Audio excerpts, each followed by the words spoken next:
Aries, hi! Welcome to Mr. Queen PH. At ito yung energy update for you ngayong January 1 to 15, 2026. Ayan. So, ito ay general reading. Maari kayo makarelate, maari hindi. Just take what resonates.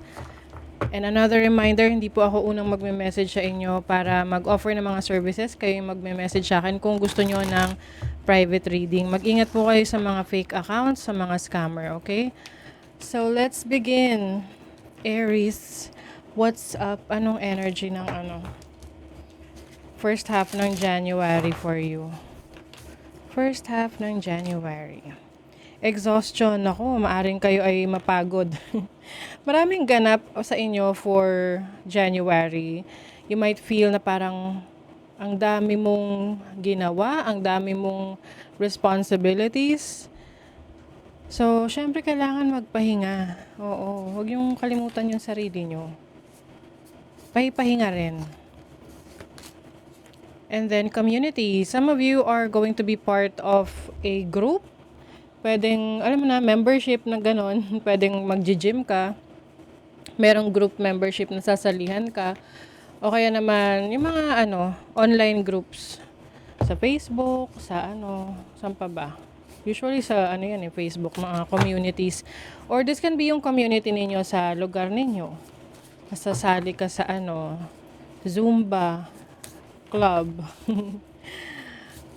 And then you have purpose. So some of you, meron kayong marirealize na purpose ninyo sa buhay. Maaring yung iba sa inyo, kayo ay very spiritual. And some of you naman, may nagkakaroon kayo ng awakening na, ito pala yung destiny para sa akin. Mararamdaman mo yun kasi everything is aligning, no? Kumbaga nag-align sa gusto mo, or mas nakikita mo na may growth doon, 'di ba? Hindi ka na feeling stuck. Let's see ano pa. Okay, you have the Five of Swords. So some of you maaring meron ditong conflict with someone, misunderstanding. This can also mean competition. Oo, meron nang nakikipagkompetensya sa inyo. Pwedeng sinasadya, pwedeng hindi. But someone, parang merong nagmamatsyag sa inyo na titingnan ko nga kung ano yung mga ganap kay Aries ngayon. Ganon. Tapos, pwede tong very close to you, no? Pwede rin kasi tong silent, no? Kumbaga, tahimik lang na nakikipagkompetensya sa'yo. Mapapansin mo yan kasi kapag kung ano yung mga, let's say, mahilig ka mag-post ng mga ganap mo, mga stories o kaya post sa social media, mapapansin mo yan after nung mga ilang araw, ganun din yung tema ng ipopost nung kaibigan mo or kung sino man yun, kamag-anak mo. You have the Queen of Wands. You have the Nine of Swords. Oh, ito nga yung exhaustion sa inyo. Pwede kasing marami kang racket. Marami kang racket sa January. Na nadala mo hanggang January. Because you have a lot of things to do, to accomplish. Pero naman to, I think this is something positive sa'yo na because you are achieving a lot of things, no? Marami ka na-achieve. However, pwedeng it's taking a toll on you na parang ikaw yung nahihirapan rin mentally. Marami kang iniisip na nagkakaroon ka ng anxiety. You have the Four of Wands. This is celebration accomplishment. Merong major event or merong kang achievement sa bahay, sa trabaho, sa family mo. And you also have the Page of Swords. So there's good news. Kung meron kayong inaasikaso related sa lupa, bahay, may good news tungkol doon. So let's say, meron kang gustong ma-acquire na lupa, bahay, ganyan. So meron na siyang movement. Kumbaga may news na, may update na,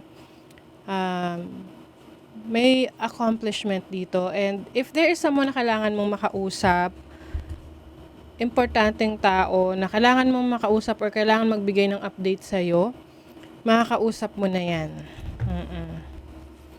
Makakausap mo yan ngayong ngayong January. Okay, let's see ano pa. For Aries. May mga ano rin, merong kasi very interested sa inyo, Aries. Kumbaga nagsustalk sa inyo or someone na tinitingnan kung ano yung nangyayari sa buhay nyo. This can be person from the past, no? Na hindi pa makamove on sa'yo.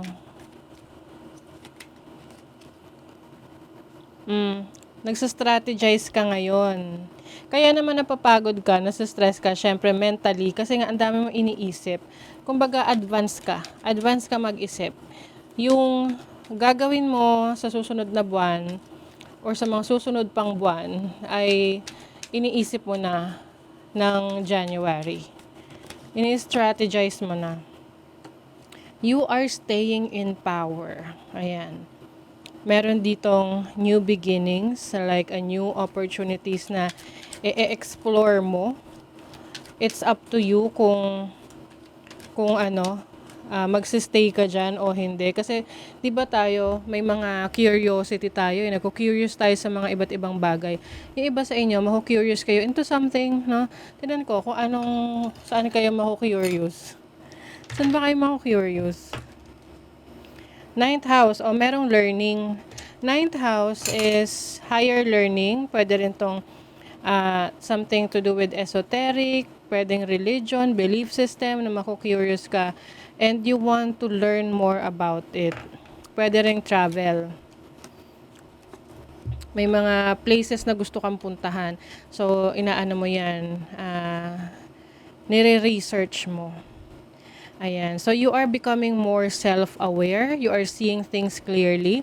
Ini-improve mo yung sarili mo. Meron kang mga realization na kung dati, ito, insecurities mo, nare-realize mo na, okay, ito yung insecurities ko, ano yung kailangan kong gawin to feel secure, to feel confident. And then you have, may energy shift dito. Meron kang ma-overcome na, kumbaga malalagpasan mo ang isang challenge or problema sa isang tao na pwedeng hindi mo siya kasundo. Or someone na, I don't know, yung iba sa inyo pwedeng may mga legal cases, may mga issues with someone na ikaw yung mananalo dun eh. Oo, something like that. Okay, so tingnan natin yung energy ng inyong money, career, finances. Money, career, finances for Aries, January 1 to 15, 2026. O, diba? Ikaw ay waging-wagi. Ito ay victory. So, yung iba sa inyo, ano man yung problema, issue sa trabaho mo, sa business mo, mapagtatagumpayan mo yan ngayong January. You don't have to worry about it. Meron pang Hierophant dito. Yung iba sa inyo, meron kayong mga teaching skills. Magaling kayo magturo, magaling kayo mag-share ng ideas. Yung iba sa inyo, mentor kayo. You are being, ang tawag nito?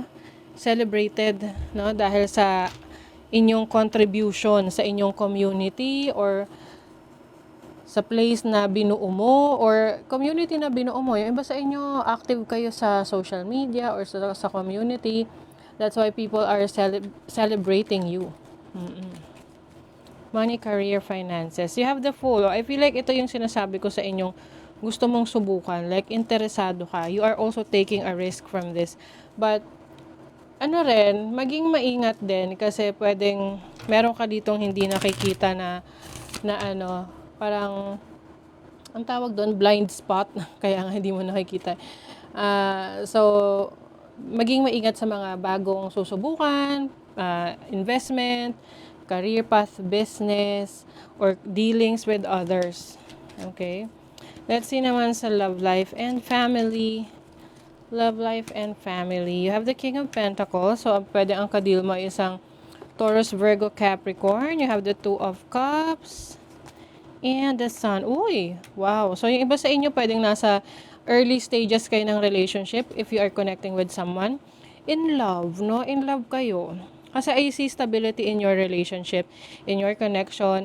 I also see na itong person na to siya yung nagbibigay ng liwanag sa iyong life. Yung iba sa inyo, if you are sexually active, so pwedeng magkaroon ng baby, no? May mabuntis, makabuntis, so just take what resonates. So kung ikaw ay ready na, edi go for it. Pero kung hindi pa, be careful. Yung iba, kung single ka, pwedeng may papasok ka sa new relationship. At kung meron ka naman ng relationship ngayon, and sa tingin mo naman wala kayong problema, magpapatuloy lang yung kasiyahan sa inyong connection. Phoenix, empower. Fire activations bring creative and spiritual freedom. Ikaw yung Phoenix. Very fiery nga talaga yung energy na to. Rising from the ashes. So, part ng transformation. This is a brand new you. You are being empowered. Malakas yung loob mo ngayon. Mas energized ka, mas confident ka. And part yan ng spiritual awakening mo. Kasi mas nakikilala mo yung sarili mo. At kung mas kilala mo yung sarili mo, kayang-kaya mong humarap kahit kanino. Okay? So, that is your reading, Aries. Thank you so much. See you again.